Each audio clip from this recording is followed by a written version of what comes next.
कीजिए। Revision must है, but practice बहुत ज़्यादा इंपॉर्टेंट है, बिना उसके कुछ नहीं होगा। खैर चलिए शुरुआत करते हैं। 5 क्वेश्चनों की क्विज है, ये सारे पॉलिटी के क्वेश्चन हैं और आप इसमें से 4 सॉल्व करिए। मैं आपको ये चैलेंज देता हूँ, ठीक है? मैं आपको ऑप्शन दिखा दे रहा हूँ इस तरह से, ठीक है? आप सॉल्व करिए। अब हम करते हैं इसी तरह के से, हम हर एक क्वेश्चन के ऑप्शन आपको दिखाएंगे पहले, और आप वीडियो को पॉज करके सॉल्व करिए, ठीक है? ओके, पहला क्वेश्चन है आपका, निम्नलिखित में से कौन सा राज्य के नीति निदेशक तत्वों में शामिल है? मानव दुर्व्यापार और बलात् श्रम का प्रतिषेध, मादक पेय, स्वास्थ्य के लिए हानिकर औषधियों के औषधीय प्रयोजनों से भिन्न उपयोग का प्रतिषेध।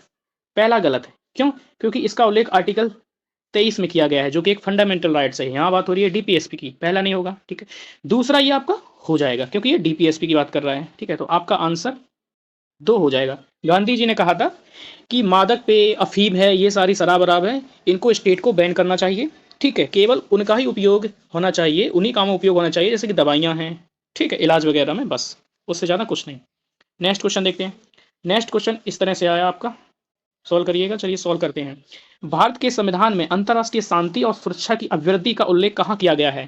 प्रियम्बल में, डीपीएसपी में, फंडामेंटल ड्यूटीज में और 9th शेड्यूल में। तो आपका आंसर क्या है बताइए? आपका आंसर हो जाएगा बी, डीपीएसपी में, डीपीएसपी में, ठीक है? क्यों? क्योंकि आपको पता है कि डीपीएसपी का उल्लेख आर्टिकल 36 से लेकर 51 तक किया गया है, और जो आर्टिकल 51 है, इसी में कहा गया है कि स्टेट अंतर्राष्ट्रीय शांति और सुरक्षा को बढ़ावा देगा। तो हम करते भी, हमने नाम शुरू किया नन अलाइनमेंट मूवमेंट, ठीक है? गुटनिरपेक्ष आंदोलन हो, चाहे कोई हो, पंचशील सिद्धांत हो, इत्यादि। नेक्स्ट क्वेश्चन है आपका, संविधान में निम्नलिखित में से शोषण के विरुद्ध अधिकार स्वीकृत करता है? ऑप्शन देखिएगा। चलिए सॉल्व करते हैं। बच्चों के लिए, स्त्रियों के लिए, जनजातियों के लिए, दलितों के लिए। याद रखना यहाँ पे दलितों का शब्द यूज नहीं किया गया है, ठीक है? तो इस तरह से आपका ऑप्शन हो जाएगा, ये एलिमिनेट हो जाएगा, ठीक है? ऑप्शन आपका सी हो जाएगा। क्योंकि जो शोषण के विरुद्ध अधिकार है, ये आर्टिकल 23 में कहा गया है, ठीक है? फंडामेंटल राइट है एक, ये बच्चों के लिए भी है, ठीक है? और शोषण के विरुद्ध अधिकार 23 में कहा गया, 24 में कहा गया, ठीक है? बच्चों के लिए भी है, स्त्रियों के लिए भी है, जनजातियों के लिए, मेनली ह्यूमन बींग के लिए है। इसमें पर्टिकुलर दलित जैसा टर्म यूज नहीं किया गया है। ओके, नेक्स्ट क्वेश्चन देखते हैं। ये हो सकता है आपको टफ लग सकता है, लेकिन क्वेश्चन सॉल्व करने की कोशिश करिएगा, हो जाएगा, ठीक है? ऑप्शन इस प्रकार से। चलिए हम सॉल्व करते हैं। भारतीय संविधान में प्रतिष्ठापित राज्य की नीति निदेशक तत्वों के अंतर्गत निम्नलिखित प्रावधानों पर विचार कीजिए। करना क्या है, यहाँ देखिए, कौन से गांधीवादी सिद्धांत हैं वो आपको चयन करना है, ठीक है? पहला, भारतीय नागरिकों के लिए एक समान नागरिक संहिता है, UCC, uniform civil code, article 44, DPSP है एक, ठीक है? ग्राम पंचायतों का संगठित करना, ये गांधी जी कहते थे, आर्टिकल 40 में मिल जाएगा।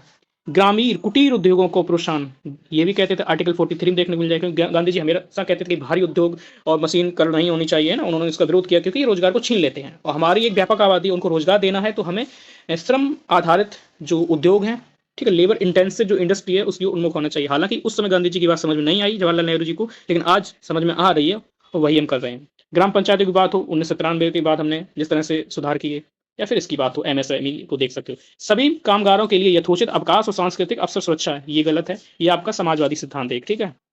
इस प्रकार से ऑप्शन 2 एंड 3 आर करेक्ट, ठीक है? ऑप्शन बी आपका राइट हो जाएगा। आई होप आपको क्लास पसंद आई होगी, पसंद आई होगी। 4 ही क्वेश्चन हुए हैं, सॉरी अभी एक और क्वेश्चन बचा हुआ है। खैर, संविधान के 42वें संशोधन द्वारा निम्नलिखित में से कौन सा सिद्धांत राज्य की नीति निदेशक सिद्धांतों से जोड़ा गया है? इनकी 42वें संशोधन में पुरुष और स्त्री दोनों के लिए समान कार्य के लिए समान वेतन, उद्योगों के प्रबंधन में कामगारों की सहभागिता, काम, शिक्षा, सार्वजनिक सहायता पाने का अधिकार, श्रमिकों के लिए निर्वाह योग्य वेतन, काम की मानवीय दशाएं सुरक्षित करना, ठीक है? तो यहाँ पर आपका ऑप्शन बी सही हो जाएगा, ठीक है? जो 42वां संविधान संशोधन किया गया था, कब? 1976 में, ठीक है? उसके माध्यम से उद्योगों के प्रबंधन में कामगारों की सहभागिता को सुनिश्चित किया गया था इंदिरा गांधी के समय में, ठीक? ये उस समय की बात हो रही है जिस समय इमरजेंसी लगा हुआ था इंडिया में। ओके, आई होप आपको क्लास पसंद आई होगी, पसंद आए तो लाइक करें, ठीक है? सब्सक्राइब कर सकते हैं चैनल को। और आपको अगर करंट अफेयर्स को देखना है, यूपी पीसीएस की तैयारी कर रहे हो, या फिर आप यूपी आर की तैयारी कर रहे हो, तो करंट अफेयर्स हमने स्टार्ट की है क्लास, वो आप जाकर देख सकते हैं। Thank you, all the best.